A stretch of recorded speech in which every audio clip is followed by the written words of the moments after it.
basically how, for me as a curator from Toronto, who sometimes does travel to curate, how to deal with the North when I'd never actually been there, and how to do it without, you know, doing something with Sealer and so forth. So I was very interested in making it based on the perceptions I had of the North before coming here. And naturally those arose mostly from the media or from cinema. And as research went on, I discovered I just wanted to do something about how the North was mythologized, how it's misrepresented, and in that sense the untruths. And maybe by showing the untruths you could somehow draw attention to what are actually the truth behind it. The show suggests that, but doesn't state it. So I want to start with Martha Louise Black, a figure many of you are probably familiar with historically in the Yukon, but maybe not as familiar with her as a photographer. And I chose her archival work from the Yukon archives because I thought this is sort of the start of some of the myths of the North. She used to travel around Britain in World War I when her husband was posted there and give lectures of the Yukon using a magic lantern projector, which is a precursor to a slide projector. And these are reproductions of magic lantern slides.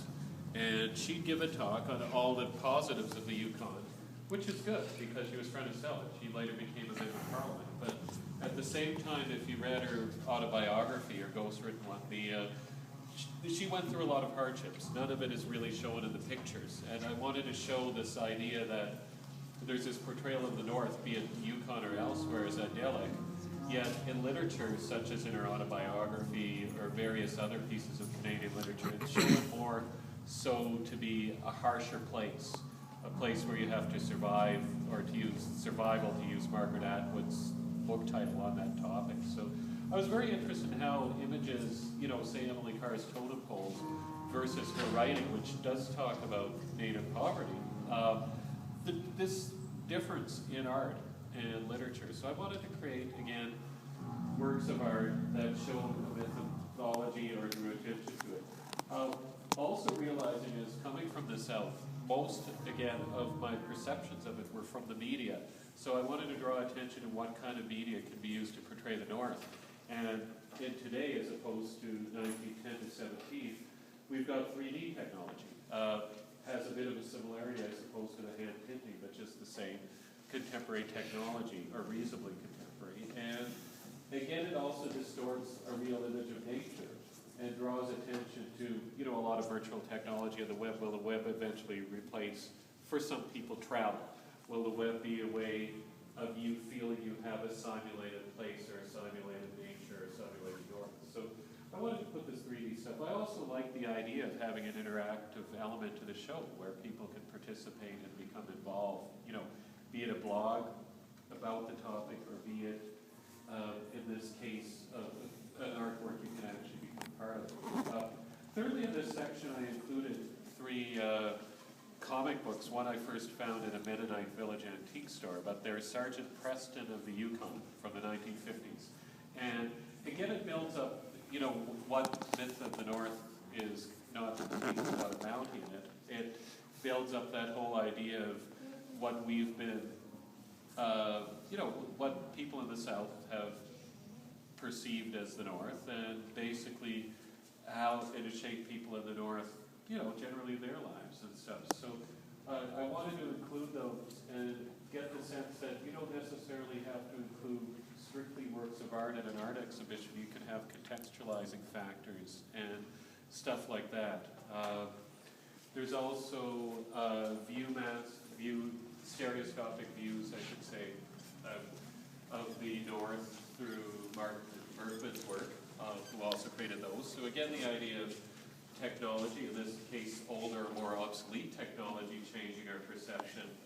And then we move over by way of this scope to, which is intended to set on the rest of his installation. He's got a 3D series of rocks.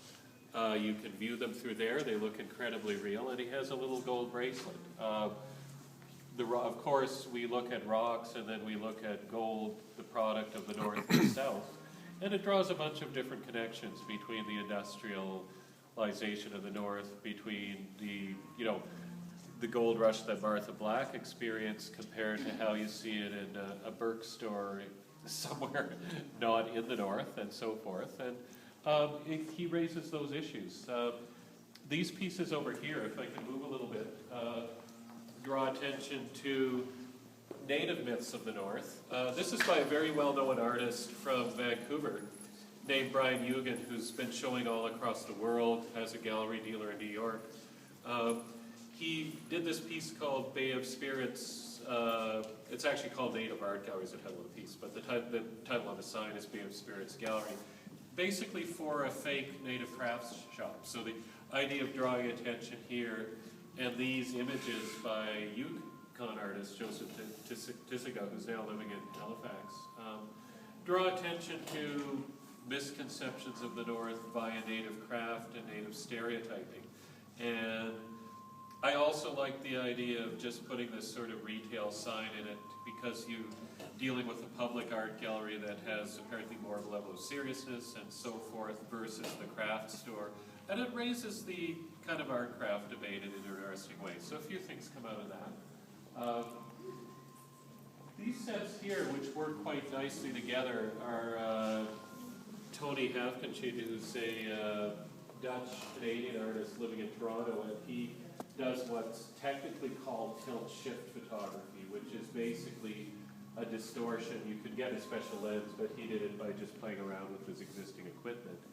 They look like miniature sets, basically. They don't look real, hence untrue. So I also wanted to draw attention to how, you know, photography and everything from family or tourist snapshots to the cinematic type image with the motel, how that creates our perception of the North, and again, how the media itself is a bit of a filter that might alter reality. So by drawing special attention to distortion and lens, just like in the 3D where you see how it's hyper-real, it draws attention to that. The tourist photos also come up in Jin Myun's work, who's a Victoria-based artist, Korean-Canadian. And she draws on her heritage as a Korean-Canadian in relation to traditional tourist images of Canada, in this case Banff. And so it raises questions by putting her self-identity. Most of her photographs don't deal with tourist imagery, but deal with her identity. By putting her identity in it, it raises the question of how is our identity defined as a Korean Canadian? Is it defined by stereotype, or is how she's perceived as a Canadian part of a tourist stereotype? Is she still a tourist as she places herself in it? So all of these questions get raised. Tourist postcards also come into play in the pieces by Vancouver, Victoria-based artist Vicky Alexander, well-known artist who's shown extensively in New York, around the world, now teaching at UVic in the graduate department. She took two postcards, the same image, and basically flipped them. So you have what looks like a reflection. They're called reflected landscapes. They're quite aesthetically pleasing, more so than the original, because they're abstracted. And, but at the same time, it creates a fake landscape, because they're not reflections, they're a flipped postcard. They're actually, you look at things, they're not quite lined up. They're not reflections. And likewise, her other piece deals with domestic architecture, vernacular images of the landscape, and reproductions of nature. For those of us who grew up in the 70s, you may remember these kitschy wall coverings with photographs of nature, be they palm trees or northern images. And she's put these together.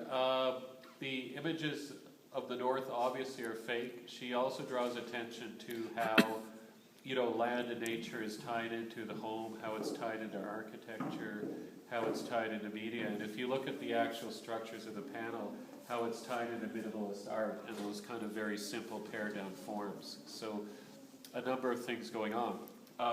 Finally, and then you can look on your own, I think at the videos, it's easier than having 40 people go for curtains, obviously. This piece by Kevin Schmidt is called Wild Signals, and for those who remember Hollywood cinema, that's the song from Close Encounters when they're communicating with the aliens. And what he's done is, instead of using the lights in the film that are a little more subtle, he's taken rock concert lights And when you start looking at it, they start to resemble Aurora Borealis. Now this was shot, if I'm incorrect, in Craig Lake, so it has a Yukon connection. The artist lives in Vancouver, however, and it creates quite a visually stunning and a very sort of cool, immersive piece to look at.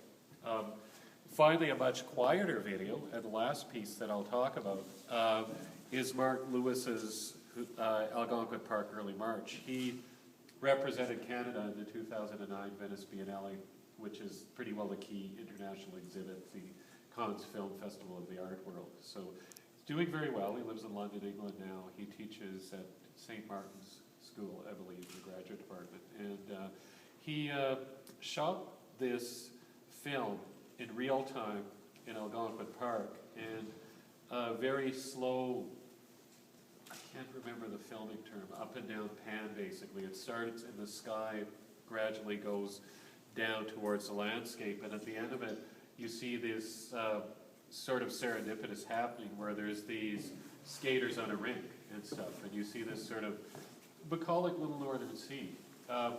It raises a number of things. Cinematically it's interesting because most cinema, we don't slow down, it's quickly edited, and you get a chance to reflect on it. So you start to think, it is cinematic, hence it's not a true image of nature, and that's why I included it, although it's probably the most subtle untruth of all the ones here.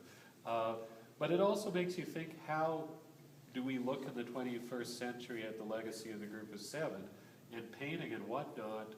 Can we do that same thing with film? He has a very aesthetically pleasing, beautiful image that moves so slow, it's almost like a painting or a still photograph. It's somewhere in a gray area between. So he plays a lot with how technology determines nature, how it relates to film. He has a particular interest in hockey and ice skating in a lot of his images, and sort of Canadiana, despite having been, transplanted to London and living there for 20 years. So that's about the show. Any questions, I'd be happy to answer. If you have specific questions, we could go around and look at the work, or if not, please just enjoy the show and take a look at it in detail. Thanks so much.